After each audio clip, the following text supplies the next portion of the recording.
अध्याय 18 मोक्ष संन्यास योग।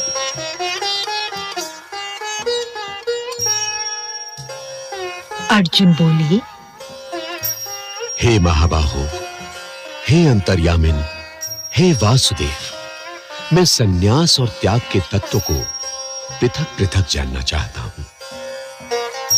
श्री कृष्ण बोले, कितने ही पंडित जन तो काम्य कर्मों के त्याग को संन्यास समझते हैं तथा दूसरे विचार कुशल पुरुष सब कर्मों के फल के त्याग को त्याग कहते हैं। कई एक विद्वान ऐसा कहते हैं कि कर्म मात्र दोष युक्त है, इसलिए त्यागने के योग्य है, और दूसरे विद्वान ये कहते हैं कि यज्ञ, दान और तप रूप कर्म त्यागने योग्य नहीं है। हे पुरुष श्रेष्ठ अर्जुन, संन्यास और त्याग इन दोनों में से पहले त्याग के विषय में तू मेरा निश्चय सुन, क्योंकि त्याग सात्विक, राजस और तामस भेद से 3 प्रकार का कहा गया है। यज्ञ, दान और तप रूप कर्म त्याग करने के योग्य नहीं है, बल्कि वो तो अवश्य कर्तव्य है, क्योंकि यज्ञ, दान और तप ये तीनों ही कर्म बुद्धिमान पुरुषों को पवित्र करने वाले हैं। इसलिए हे पार्थ, इन यज्ञ, दान और तप रूप कर्मों को तथा और भी संपूर्ण कर्तव्य कर्मों को आसक्ति और फलों का त्याग करके अवश्य करना चाहिए। ये मेरा निश्चय किया हुआ उत्तम मत है। निषिद्ध और काम्य कर्मों का तो स्वरूप से त्याग करना उचित ही है, परंतु नियत कर्म का स्वरूप से त्याग उचित नहीं है। इसलिए मोह के कारण उसका त्याग कर देना तामस त्याग कहा गया है। जो कुछ कर्म है वो सब दुख रूप ही है, ऐसा समझकर यदि कोई शारीरिक क्लेश के भय से कर्तव्य कर्मों का त्याग करते, वो ऐसा राजस त्याग करके त्याग के फल को किसी प्रकार भी नहीं पाता। हे अर्जुन, जो शास्त्र विहित कर्म करना कर्तव्य है, इसी भाव से आसक्ति और फल का त्याग करके किया जाता है, वही सात्विक त्याग माना गया है। जो मनुष्य अकुशल कर्म से तो द्वेष नहीं करता और कुशल कर्म में आसक्त नहीं होता, वो शुद्ध सत्व गुण से युक्त पुरुष, संशय रहित, बुद्धिमान और सच्चा त्यागी है। क्योंकि शरीरधारी किसी भी मनुष्य के द्वारा संपूर्णता से सब कर्मों का त्याग किया जाना शक्य नहीं है, इसलिए जो कर्म फल का त्यागी है वही त्यागी है, ये कहा जाता है।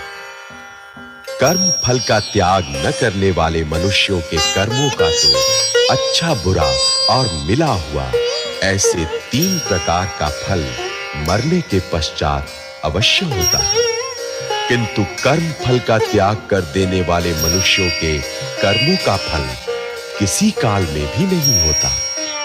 हे महाबाहो, संपूर्ण कर्मों की सिद्धि के ये 5 हेतु कर्मों का अंत करने के लिए उपाय बताने वाले सांख्य शास्त्र में कहे गए हैं, उनको तो मुझसे भली भांति जान। इस विषय में अर्थात कर्मों की सिद्धि में अधिष्ठान और कर्ता तथा भिन्न-भिन्न प्रकार के कारण एवं नाना प्रकार की अलग-अलग चेष्टाएं, और वैसे ही 5वां हेतु दैव है। मनुष्य मन, वाणी और शरीर से शास्त्रानुकूल अथवा विपरीत जो कुछ भी कर्म करता है, उसके ये 5 कारण हैं। परंतु ऐसा होने पर भी जो मनुष्य अशुद्ध बुद्धि होने के कारण उस विषय में यानी कर्मों के होने में केवल शुद्ध स्वरूप आत्मा को कर्ता समझता है, वो मलिन बुद्धि वाला अज्ञानी यथार्थ नहीं समझता। जिस पुरुष के अंतःकरण में मैं करता हूं ऐसा भाव नहीं है, तथा जिसकी बुद्धि सांसारिक पदार्थों में और कर्मों में लिपायमान नहीं होती, वो पुरुष इन सब लोगों को मारकर भी वास्तव में न तो मारता है और न पाप से बंधता है। ज्ञाता, ज्ञान और ज्ञेय ये तीन प्रकार की कर्म प्रेरणा है और कर्ता, करण तथा क्रिया ये तीन प्रकार का कर्म संग्रह है। गुणों की संख्या करने वाले शास्त्र में ज्ञान और कर्म तथा कर्ता गुणों के भेद से तीन-तीन प्रकार के ही कहे गए हैं। उनको भी तू मुझसे भली भांति सुन। जिस ज्ञान से मनुष्य पृथक-पृथक सब भूतों में एक अविनाशी परमात्म भाव को विभाग रहित समभाव से स्थित देखता है, उस ज्ञान को तू सात्विक जान। किंतु जो ज्ञान अर्थात जिस ज्ञान के द्वारा मनुष्य संपूर्ण भूतों में भिन्न-भिन्न प्रकार के नाना भावों को अलग-अलग जानता है, उस ज्ञान को तू राजस जान। परंतु जो ज्ञान एक कार्य रूप शरीर में ही संपूर्ण के सदृश आसक्त है तथा जो बिना युक्ति वाला तात्विक अर्थ से रहित और तुच्छ है, वो तामस कहा गया है। जो कर्म शास्त्र विधि से नियत किया हुआ और कर्तापन के अभिमान से रहित हो तथा फल न चाहने वाले पुरुष द्वारा बिना राग द्वेष के किया गया हो, वो सात्विक कहा जाता है। परंतु जो कर्म बहुत परिश्रम से युक्त होता है तथा भोगों को चाहने वाले पुरुष द्वारा या अहंकार युक्त पुरुष द्वारा किया जाता है, वो कर्म राजस कहा गया है। जो कर्म परिणाम, हानि, हिंसा और सामर्थ्य को न विचार कर केवल अज्ञान से आरंभ किया जाता है, वो तामस कहा जाता है। जो कर्ता संग रहित अहंकार के वचन न बोलने वाला, धैर्य और उत्साह से युक्त तथा कार्य के सिद्ध होने और न होने में हर्ष शोक आदि विकारों से रहित है, वो सात्विक कहा जाता है। जो कर्ता आसक्ति से युक्त कर्मों के फल को चाहने वाला और लोभी है तथा दूसरों को कष्ट देने के स्वभाव वाला, अशुद्धाचारी और हर्ष शोक से लिप्त है, वो राजस कहा गया है। जो कर्ता अयुक्त, शिक्षा से रहित, घमंडी, धूर्त और दूसरों की जीविका का नाश करने वाला तथा शोक करने वाला, आलसी और दीर्घसूत्री है, वो तामस कहा जाता है। हे धनंजय, अब तू बुद्धि का और धृति का भी गुणों के अनुसार तीन प्रकार का भेद मेरे द्वारा संपूर्णता से विभाग पूर्वक कहा जाने वाला सुन। हे पार्थ, जो बुद्धि प्रवृत्ति मार्ग और निवृत्ति मार्ग को, कर्तव्य और अकर्तव्य को, भय और अभय को तथा बंधन और मोक्ष को यथार्थ जानती है, वो बुद्धि सात्विकी है। हे पार्थ, मनुष्य जिस बुद्धि के द्वारा धर्म और अधर्म को तथा कर्तव्य और अकर्तव्य को भी यथार्थ नहीं जानता, वो बुद्धि राजसी है। हे अर्जुन, जो तमोगुण से घिरी हुई बुद्धि अधर्म को भी ये धर्म है ऐसा मान लेती है तथा इसी प्रकार अन्य संपूर्ण पदार्थों को भी विपरीत मान लेती है, वो बुद्धि तामसी है। हे पार्थ, जिस अव्यभिचारिणी धारण शक्ति से मनुष्य ध्यान योग के द्वारा मन, प्राण और इंद्रियों की क्रियाओं को धारण करता है, वो धृति सात्विकी है। परंतु हे पृथा पुत्र अर्जुन, फल की इच्छा वाला मनुष्य जिस धारण शक्ति के द्वारा अत्यंत आसक्ति से धर्म, अर्थ और कामों को धारण करता है, वो धारण शक्ति राजसी है। हे पार्थ, दुष्ट बुद्धि वाला मनुष्य जिस धारण शक्ति के द्वारा निद्रा, भय, चिंता और दुख को तथा उन्मत्तता को भी नहीं छोड़ता, अर्थात धारण किए रहता है, वो धारण शक्ति तामसी है। हे भरत श्रेष्ठ, अब 3 प्रकार के सुखों को भी तू मुझसे सुन। जिस सुख में साधक मनुष्य भजन, ध्यान और सेवादि के अभ्यास से रमण करता है और जिससे दुखों के अंत को प्राप्त हो जाता है, जो ऐसा सुख है वो आरंभ काल में यद्यपि विष के तुल्य प्रतीत होता है, परंतु परिणाम में अमृत के तुल्य है।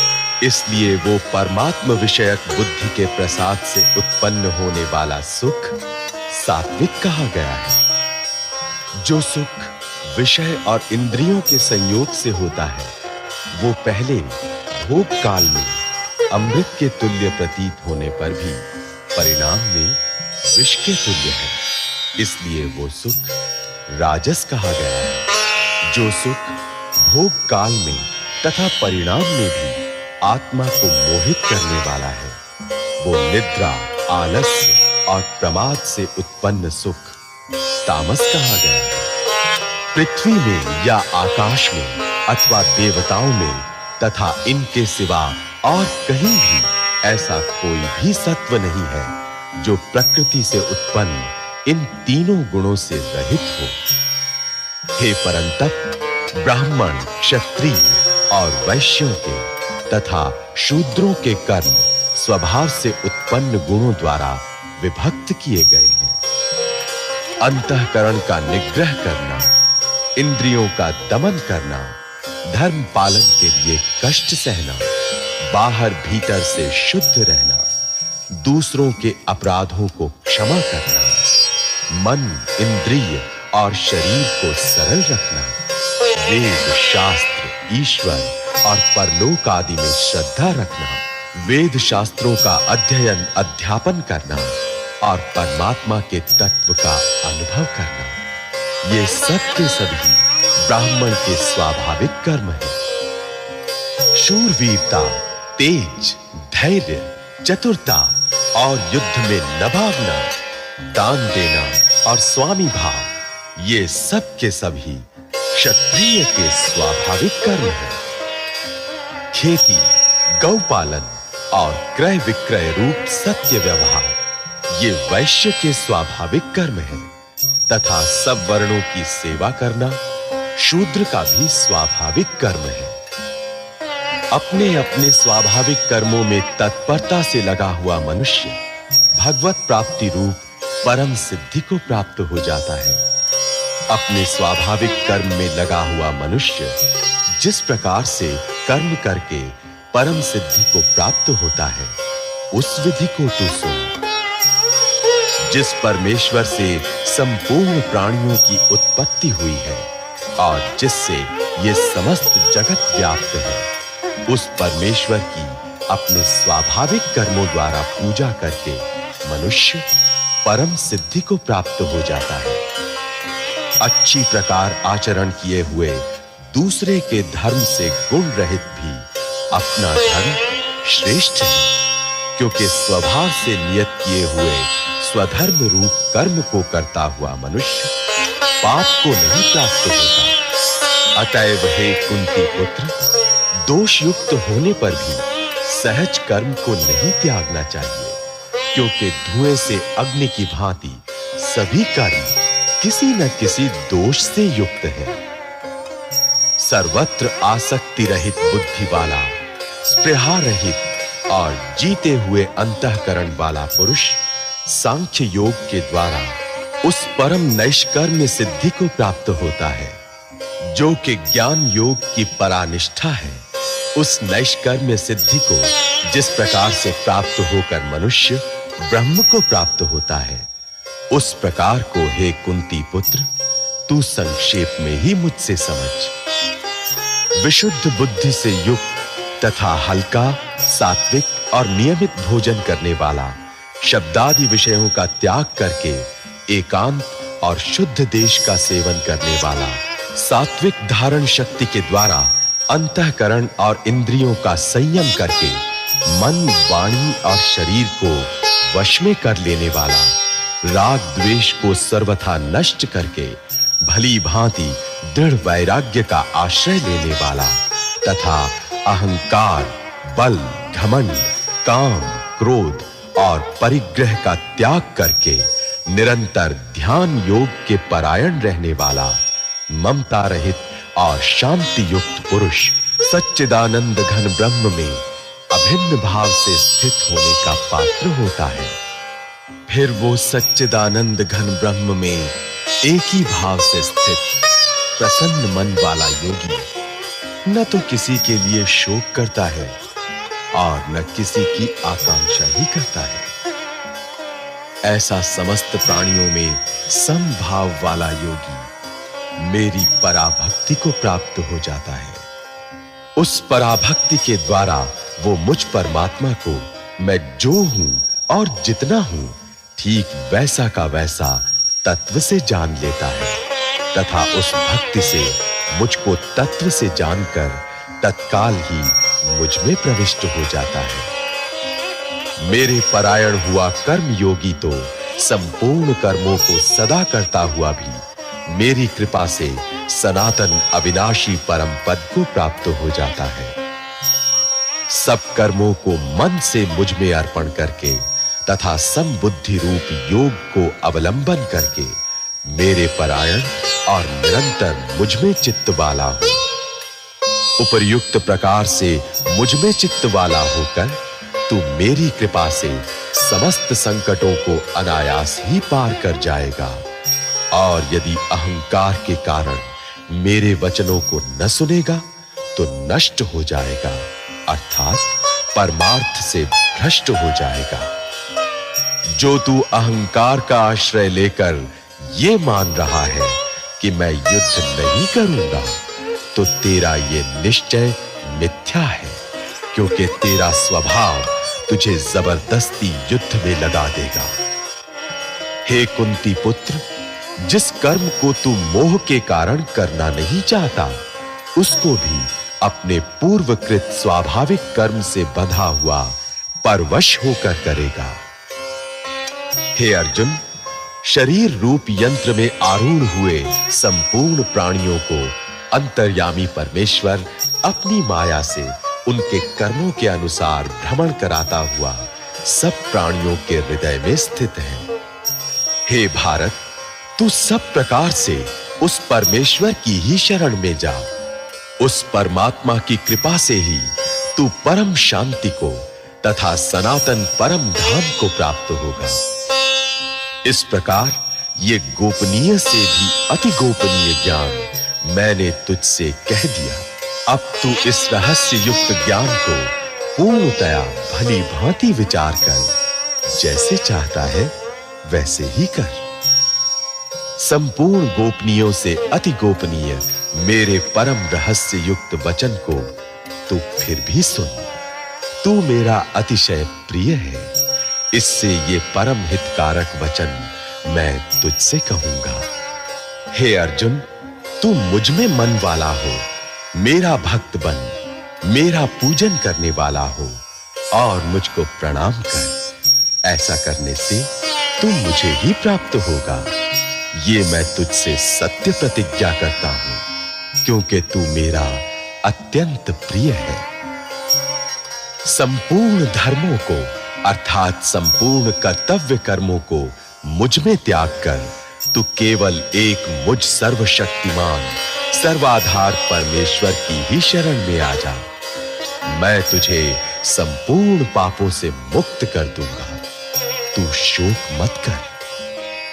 तुझे ये गीता रूप रहस्यमय उपदेश किसी भी काल में न तो तप रहित मनुष्य से कहना चाहिए, न भक्ति रहित से और न बिना सुनने की इच्छा वाले से ही कहना चाहिए, तथा जो मुझ में दोष दृष्टि रखता है उससे तो कभी भी नहीं कहना चाहिए। जो पुरुष मुझ में परम प्रेम करके इस परम रहस्य युक्त गीता शास्त्र को मेरे भक्तों में कहेगा वो मुझको ही प्राप्त होगा, इसमें कोई संदेह नहीं है। उससे बढ़कर मेरा प्रिय कार्य करने वाला मनुष्यों में कोई भी नहीं है, तथा पृथ्वी भर में उससे बढ़कर मेरा प्रिय दूसरा कोई भविष्य में होगा भी नहीं। जो पुरुष इस धर्ममय हम दोनों के संवाद रूप गीता शास्त्र को पढ़ेगा उसके द्वारा भी मैं ज्ञान यज्ञ से पूजित होऊंगा, ऐसा मेरा मत है। जो मनुष्य श्रद्धा युक्त और दोष दृष्टि से रहित होकर इस गीता शास्त्र का श्रवण भी करेगा, वो भी पापों से मुक्त होकर उत्तम कर्म करने वालों के श्रेष्ठ लोकों को प्राप्त होगा। हे पार्थ, क्या इस गीता शास्त्र को तूने एकाग्र चित्त से श्रवण किया? और हे धनंजय, क्या तेरा अज्ञान जनित मोह नष्ट हो गया? अर्जुन बोले, हे अच्युत, आपकी कृपा से मेरा मोह नष्ट हो गया और मैंने स्मृति प्राप्त कर ली है। अब मैं संशय रहित होकर स्थित हूं, अतः आपकी आज्ञा का पालन करूंगा। संजय बोले, इस प्रकार मैंने श्री वासुदेव के और महात्मा अर्जुन के इस अद्भुत रहस्य युक्त रोमांचकारक संवाद को सुना। श्री व्यास जी की कृपा से दिव्य दृष्टि पाकर मैंने इस परम गोपनीय योग को अर्जुन के प्रति कहते हुए स्वयं योगेश्वर भगवान श्री कृष्ण से प्रत्यक्ष सुना है।